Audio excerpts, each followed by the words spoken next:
आप सभी का इस वीडियो में स्वागत है। आज हम इस वीडियो के माध्यम से जानेंगे शमशान साधना में कालिया मसान साधना को कैसे सिद्ध किया जाता है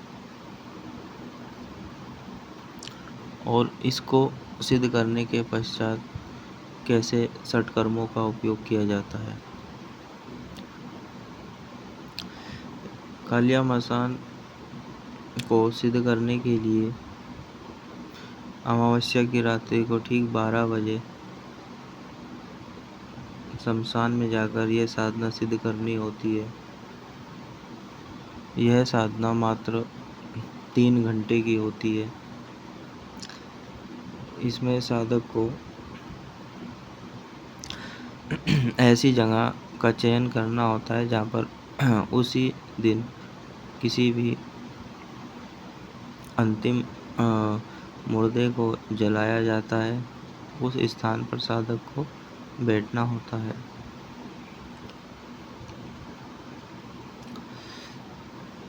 साधना में गुरु का होना बहुत अनिवार्य होता है ताकि वह साधक की किसी भी विषम परिस्थितियों को सम परिस्थितियों में परिवर्तित कर सके, अर्थात साधक की हमेशा मदद करते रहें और साधक के पास आने वाली नकारात्मक ऊर्जा को दूर करते रहें। इस साधना में मुख्यतः सामग्री के रूप में मदिरा की 1 बोतल, फल फूल मिठाई, कुछ विशेष सामग्री रखी जाती है।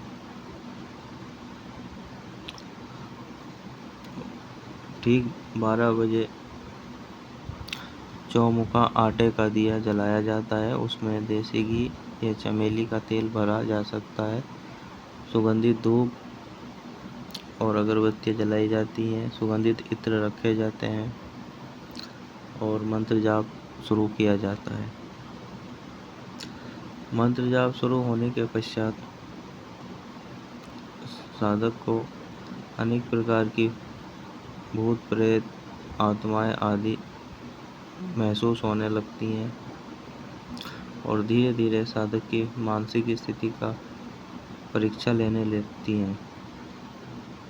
यदि साधक लगातार डटा रहता है और अपने लगभग 3 घंटे पूर्ण कर लेता और मंत्र जाप लगातार करता है तो साधक को दिव्य दृष्टि के माध्यम से उस शमशान में ऐसा प्रतीत होता है जैसे मानो कोई मरा हुआ व्यक्ति पुनर्जीवित हो गया है और साधक के सामने आकर खड़ा हो जाता है और साधक से सवाल करता है कि मुझे क्यों बुलाया है। उस अवस्था में साधक को उस आत्मा से वचन लेने होते हैं। उसमें 3 वचन लिए जाते हैं। 3 वचन लेने के पश्चात साधक अपने पूरे मंत्र जाप करता है और जब 3 घंटे पूर्ण हो जाते हैं उसके पश्चात साधक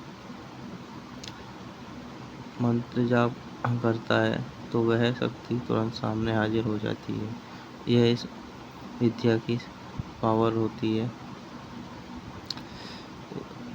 उस अवस्था में जब साधक के सामने कोई मरा हुआ व्यक्ति सांप के सामने खड़ा होता है, वह शमशान का एक राजा होता है जिसे मसान कहा जाता है। यह कालिया मसान, कच्चा कड़वा आदि अनेक नामों से पुकारा जाता है। जब साधक अपने वचन लेता है तो उस समय वह जमीन में तेजी से एक लकड़ी का जोरदार अर्थात डंडे का जोरदार प्रहार करता है। यह आत्मा अपने साथ एक डंडा लेके खड़ी होती है, क्योंकि जैसे चौकीदार के पास डंडा होता है, इस तरह शमशान की पूरी देखभाल रक्षा करता है तो उससे इसके हाथ में भी एक डंडा होता है। वचन के उपरांत ये जमीन में जोर से डंडा मारता है। डंडा मारते ही एक प्रेत आत्मा साधक के साथ हो जाती है जो साधक के सभी कार्य करती है। इस कालियामसान से साधक अनेक प्रकार की विद्याओं को शमशान से प्राप्त करता है और उनका अनुसरण करता है। इसके अतिरिक्त साधक जितने भी कार्य करता है, चाहे वे वशीकरण के हों, उच्चाटन के हों, मारण के हों, विद्वेषण के हों, स्तंभन के हों, मोहन के हों, कोई से भी कार्य हो, यह सब कार्य साधक कालियामसान के माध्यम से संपन्न करता है। कालियामसान साधक को सब चीज़ों के विषय में जानकारी देता रहता है और साधक उन सबको करता रहता है।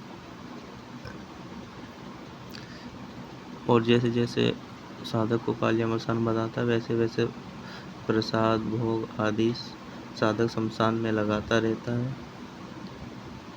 और साधक के सभी कार्य सिद्ध होते चले जाते हैं। इन कार्यों को कोई नहीं रोक सकता, क्योंकि ये डायरेक्ट शमशान क्रिया से चलते हैं और तुरंत सिद्ध होते हैं। इसमें जब इस साधना को कई साधकों को कराया गया था और सबके अनुभव अलग अलग आते थे। कुछ साधक इस साधना में फेल भी हो जाते थे और कुछ पास भी हो जाते थे। फेल होने का कारण साधक को अत्यधिक भयभीत करना, डराना था, जिसमें साधक डर जाते थे और साधना को बीच में ही छोड़ के हट जाते थे। तो ये मात्र 3 घंटे की साधना बहुत बड़ी साधना होती है। इस 3 घंटे मान लीजिए इसमें ऐसे लगते हैं जैसे मान लो आपने 3 महीने की साधना कर ली है। इसका बहुत ज़्यादा प्रभाव शरीर पे आता है, शरीर टूट जाता है। इस 3 घंटे मानो लोहे के छेने चबाने के समान होते हैं। तो कुछ लोगों पर इस तरह के कालियामसान के माध्यम से किए गए तंत्र भी होते हैं। कालियामसान, काला कलवा, कच्चा कलवा आदि जिस नाम से पुकारा जाता है, और वो भी काफ़ी पीड़ित होते हैं, उनको जल्दी से कोई इलाज नहीं मिलता है। इस तरह के यदि कोई ऐसे समस्याग्रस्त व्यक्ति हैं तो वह संपर्क कर सकते हैं और किसी भी तरह की मसानी क्रिया या मसान क्रिया उन पर की गई है तो उसको भी काटने का उपाय उनको बता दिया जाएगा।